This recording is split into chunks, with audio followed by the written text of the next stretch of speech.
Actualidad Radio. La información nunca sonó tan bien. Vamos a saludar a Julián Gadano, director del programa de Energía e Innovación de la Universidad de 3 de Febrero en Argentina y fue subsecretario de Energía Nuclear. Siempre que tenemos este tema que tiene que ver con energía nuclear y armas nucleares y todo esto, pues hablamos con él y cuando veíamos este titular, porque Julián también conoce a el encargado del programa, a Grossi, pues vamos a hablar un poco sobre ese tema. ¿Cómo estás, Julián? Un placer saludarte. Hace rato que no conversábamos. Buenos días. ¿Cómo estás? Buenos días. Saludos para ti y para la audiencia. Pido disculpas que quizás hay un poco de ruido detrás, pero estoy todavía en la vía pública. Así que bueno. Entendemos eso, claro que sí.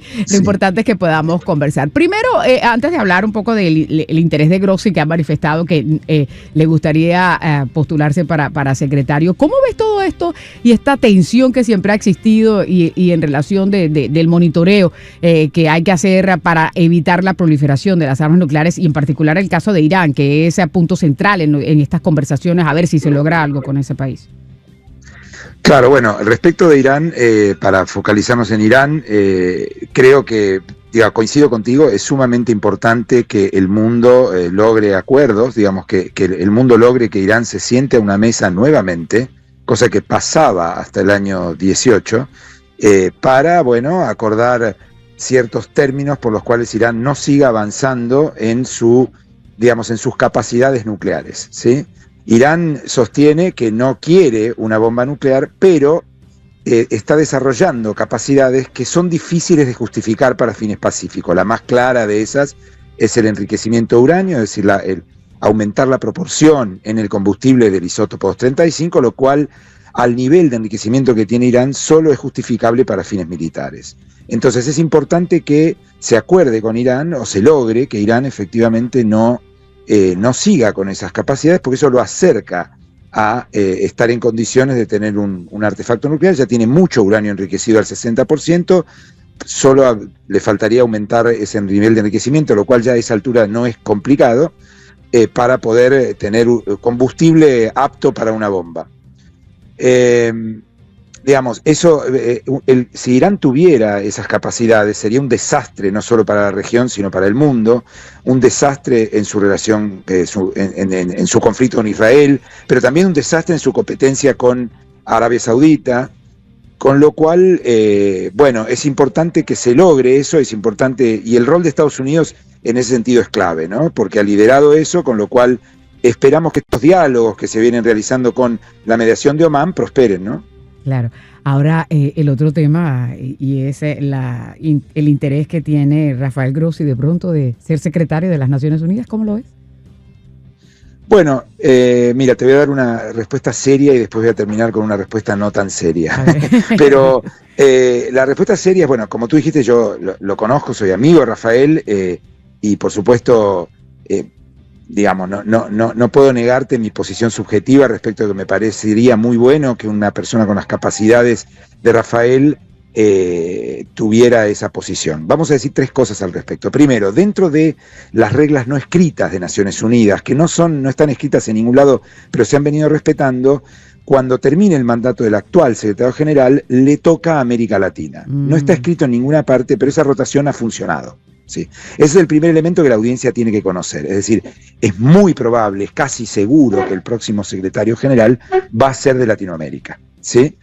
La regla no escrita dice que nunca debe haber una gran potencia, un P5, decimos nosotros, o sea, nunca una persona que proviene de un miembro permanente del Consejo de Seguridad debe ser secretario general de Naciones Unidas. Esto no está escrito en ningún lado, pero se ha respetado para no romper equilibrios. Nunca ha habido alguien estadounidense, nunca ha habido alguien ruso o soviético en su momento, ni chino, etc. Y también que que el origen del secretario general se rota por región y le toca el turno a América Latina. Esto es importante tenerlo en cuenta. El segundo tema es que, Rafael efectivamente ha manifestado su disposición a hacerlo y su interés en serlo a partir de una conversación que, yo te soy sincero, no se inició en él necesariamente, sino que empezó a instalarse en los medios hace un tiempo que sería un buen candidato. Y él, a partir de ahí, por supuesto, ha manifestado su interés ya es público, él está, en la medida en que haya consenso, dispuesto a hacerlo. Y yo creo realmente que tiene las capacidades, digamos. Es decir, tiene las capacidades porque... Y te voy a dar un ejemplo de las muchas capacidades que Rafael tiene. Rafael es una persona que construye consensos en situaciones en las que es casi imposible construirlos, y el tema de Irán, que acabas de mencionar, es un ejemplo. El otro ejemplo es lo que ha hecho con el conflicto en Europa, entre Rusia y Ucrania, que está logrando generar los consensos para que haya alguna regla para proteger las instalaciones nucleares en un conflicto militar. Él no se mete con otra cosa porque no es su rol. Y yo te diría, lo llevarías un poquito más allá, y yo te diría que Rafael tiene capacidades para, en un momento en el que en el mundo hay poco diálogo, para ser protagonista de esos diálogos que ocurren y que deben ocurrir, lo que en inglés se llama ese back talk, que es necesario. Y bueno, Rafael es una persona confiable en general para ambos lados de una conversación, para poder establecer una conversación en aquellos momentos en que la conversación no es tan sencilla. Es un gran mediador, es una persona que cuando alguien le pide que lleve un mensaje lo lleva, y lo lleva de manera fidedigna, y eso tiene en estos momentos un valor enorme. Entonces yo creo que sería muy bueno, y el mundo en general yo creo que va a valorar eso, sobre todo las grandes potencias hoy en conflicto, una persona en la que se pueda confiar para establecer conversaciones en un contexto en que esas conversaciones no son tan sencillas, ¿no? ¿Y cuál era el anecdótico? ¿Es cómo llegó al titular o qué?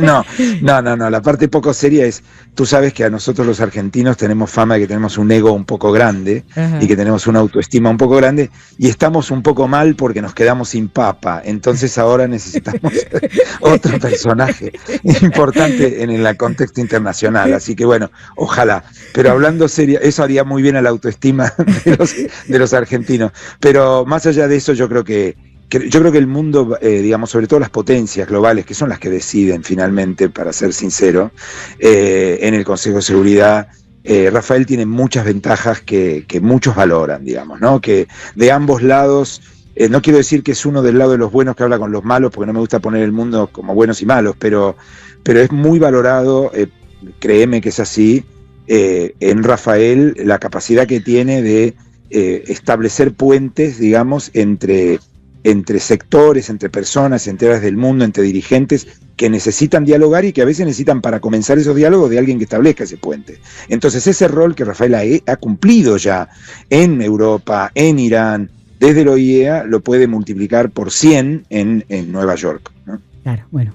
Todavía falta, ¿no? Porque el periodo de Guterres se termina el año entrante. Lo que pasa es que comienza como en la política, comienzan las candidaturas un par de años antes. Sí, si se va a hablar más de candidaturas, yo te diría el año que viene, ya de manera formal. Pero bueno, es así, es lo que tú dices. Todo arranca siempre con mucha anticipación, ¿no? Y el que va adelante yo creo que llega primero a veces, ¿no? Muy bien, pues siempre es un placer conversar contigo, Julián, así es que seguiremos en contacto. ¿Hay algo más que quieras agregar? ¿De alguna otra cosa que...? No, me parece que ha sido bastante clara e interesante la conversación.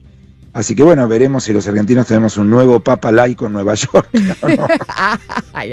Eso lo dices tú que eres argentino, pero yo creo que muchas personas ya lo habían pensado cuando estábamos haciendo el análisis. Sí, por eso, estoy poniendo en palabras chistes que me hacen amigos de otros países, nada más. Claro que sí.